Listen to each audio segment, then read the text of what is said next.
Welcome, friends of the true self, everyone that is here for remembrance of who you truly are. And that is actually even your own quest and your own journey towards your God self is already inspiring and is already always actually having an impact because you are not separate. And the Yoga Sutra is such a beautiful text to remind you continuously of your non-separateness, of your essential nature. And I'm almost at the end of this fast chapter with this commentary. And this first chapter is really laying out to you what is yoga, and the Yoga Sutra, like all the different sutras, were sort of the foundation for these distinct philosophies.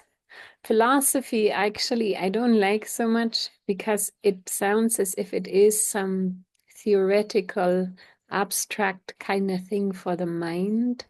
In India, these philosophies are called darshana, and darshana is obviously means to see, ways how to see something, but darshana is also a glimpse of God, and all these different what we now term philosophies. It's the same actually with religions, were founded by people that were self-realized, that had found God, or that had found the true self within. And similar to religions, we're just trying to share and point you back and help you remember yourself. Also, making it available and accessible to many different people through many different wordings. And so, what is pointed to is always the same, but what intrinsically actually pushes you forward is connected more to your soul and to your distinct continuation of your journey in this now. And so you will actually be drawn to certain philosophies or certain forms of learning, certain religions, and because it isn't your first time here, and it is simply a continuation of what you actually already know, and the deepening of that. And so this first chapter is called Samadhi Pada. It is the chapter on Samadhi. Samadhi comes from Samyak Adhyateti Samadhi. It means to actually a deep connection to Adhi, the self, the true self. In this first chapter already actually lays out the framework of what you can come to realize. And it points you already in the beginning to it. It says yoga isn't just some theoretical kind of thing, but it is an anushasanam. It is something you have to come into the immediate experience of. And what do you need to come into the immediate experience of? Consciousness, what you are in truth, the discovery of yourself as consciousness, not just an idea of it or a hope of it or a belief of it, but you experiencing yourself as universal consciousness, as what you actually are. And he says when way, or the best way how to do it is to actually come to a moment of thoughtlessness. Why is that so relevant? Because when you have a moment, or when it widens up, But what can happen to you in a moment in which there are no thoughts is a recognition that you, who you actually are, still exist, that there's something to you that is prior to thoughts, something to you that is beyond thoughts, independent of thoughts. And that's why stopping the mind or stopping thoughts is such a helpful practice, because first of all, you are cutting through these kind of mind streams that keep you in identification, that keep you in a thought of being a person in a body, and all the stories you have taken on and believed to be you. It cuts through all this, but it is also this immediate kind of experience. Wow, something in me is actually completely devoid of thoughts, independent of thoughts. And what it is a kind of purity, kind of emptiness, a kind of boundless nature. And so in this chapter, he talks about Samadhi, which is true meditation. What is true meditation? True meditation is to actually meditate on the self. What it more means is to, what we would nowadays say, is to abide as the self, to not take on, to start discriminating between thoughts or what appears as you, even sensations of the body. All of it actually has to be witnessed as not essentially you. It is really this withdrawing from what you usually believe to be yourself.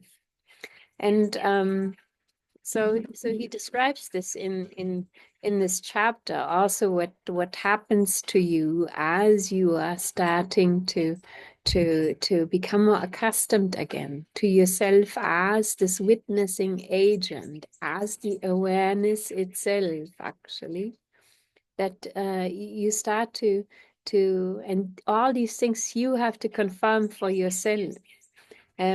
You start to actually notice your non-locality, that literally this consciousness, what you are, even this witnessing agent, cannot be found in the body. It's not local. It's also very interesting when you investigate where thoughts originate from, where the thoughts actually can be pinpointed down in some form of localized body, or whether they aren't actually also arising simply in awareness, which is boundless, which also then makes you more aware. It is a growing recognition also of the non-separateness that is actually the truth and the reality, and can be recognized but also experienced as that. Now, at the end of this chapter, he's talking about the experience that objects first, as you start witnessing, objects start to appear within you. You start to have the experience of objects actually being revealed in you. And as you are no longer so much having your own imagination coloring what is appearing, there's a more direct seeing actually that occurs with what we call the so-called outer world. You see objects that are revealed in you as they actually are. So the coloring that comes from the continuous filter of the mind is discarded. And as you come to notice this distinction between yourself and what appears as thoughts, as phenomena, as appearances, when this is strengthened and this gap is strengthened between you and the mind, he says you can recognize what you are in truth, namely this boundless, universal consciousness that is not at all bound to thoughts or can be identified as anything or can actually even be described or is bound to some physical locality. And then he says that this kind of wisdom that comes from recognition, wisdom that comes actually from your own immediate experience of, even after witnessing all these simple steps or what you can find, your non-locality. Don't ever underestimate what all these findings, if they are found in you, and if you make these kind of experiences, what shifts for you. It's tremendous. And also never underestimate samadhi, not just realization, but samadhi, what it means to abide as awareness. It means actually to already turn your focus towards what you are in truth. Already let that God self shine through you. The moment you're not taking on, the moment, every moment actually that you practice this is already inviting more of this God self in to shine through. So he talks that this kind of wisdom is really different to all the conceptual knowledge, because obviously it is a revelation beyond the mind that happens for you. And then he says that the kind of samskaras, the kind of patterns that arise from, this is now this finally that I wanted to talk about today. It's 150.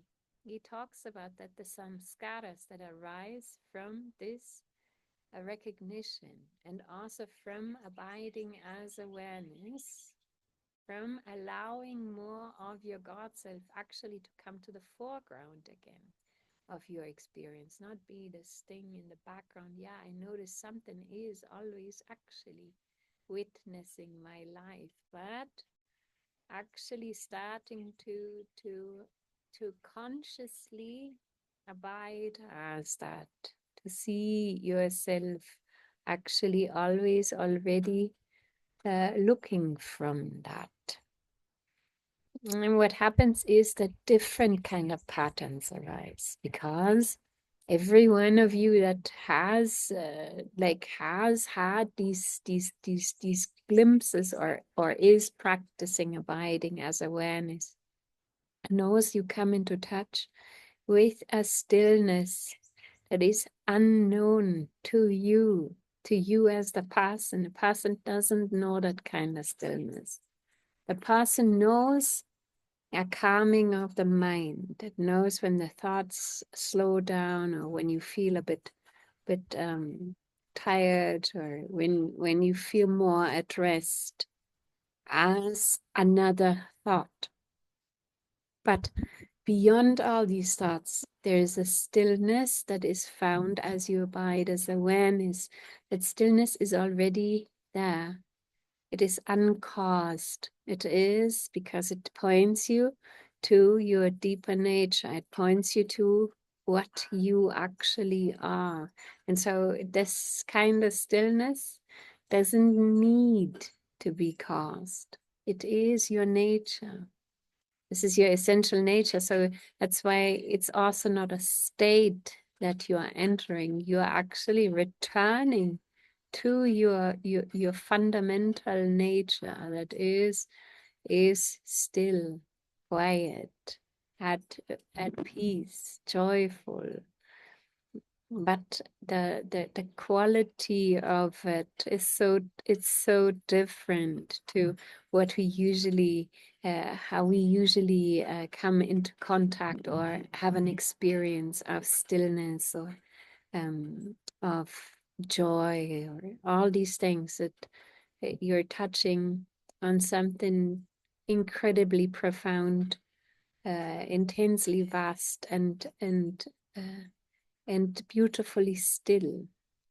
And as you come into touch with yourself, finally, again, And what you're doing without actually noticing it, as you are abiding more, as you are placing your attention more on that true self, is that this comes also into the foreground of your experience. It's sort of what he says in the sutra is that other patterns, new patterns emerge that override the previous ones or the old ones or your negative patterns. That's probably the best advertisement for this form of meditation or this form of discovery is it overrides, it starts to show up for you. You start to a stillness starts to become a very strong part of what you are. The witnessing aspect of consciousness, the neutrality of consciousness, the distance to appearances starts to become portrayed also by your person, because it is what you are. And so it starts to not infiltrate, but transmute and transfigure, change the expression. It is simply then stronger informed and revealed through your presence, the joy that has no cause, the love, the the stillness, starts to change older patterns that you have had.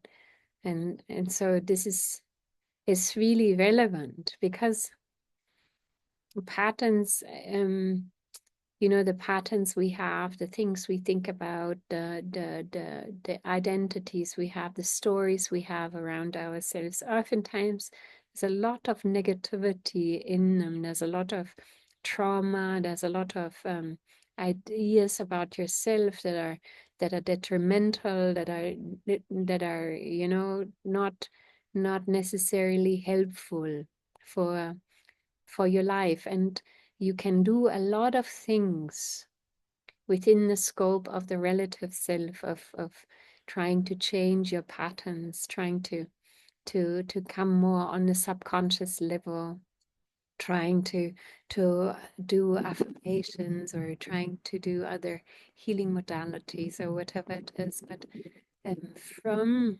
this touching on your own God essence, touching on your true self, meditation as it was meant to be, Samadhi,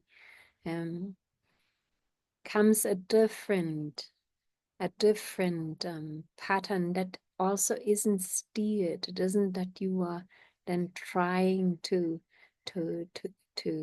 implement this somehow. So now I have touched on stillness, and I'm trying to be really still. It's not like that at all. It is literally that this is coming. It is simply showing up as you. Then this stillness starts to be informing you and showing up as you. A lot of the restlessness, for example, that is so intrinsic, I feel, to our society and to the striving mechanism within human journeys, which is not negative at all, but this general restlessness, for example, a lot of it just falls away. The unmoving, changeless part of yourself starts to show up, and undeniably, without any mental cognition of it or something. And so the sutta says that it patterns, there will be new patterns that replace old patterns. Similar also to Samadhi, actually, on an external object, on something that then starts to be revealed in you. Have a new idea, a new revealed a more truthful idea about an object. So that's the sutra, and hopefully a good advertisement for you to make this discovery, and as you make this discovery, to abide more often as awareness, to strengthen. This is your biggest turnaround on your spiritual journey, and it is your biggest strengthening of your spiritual muscles, is to stay devoid, to stay without, to start truly witnessing, and to allow yourself to remember what is there before all these forms come in. Thank you so much for being here with me, and for your sincerity of listening and self-discovery, as part of an awakening world. Namaste.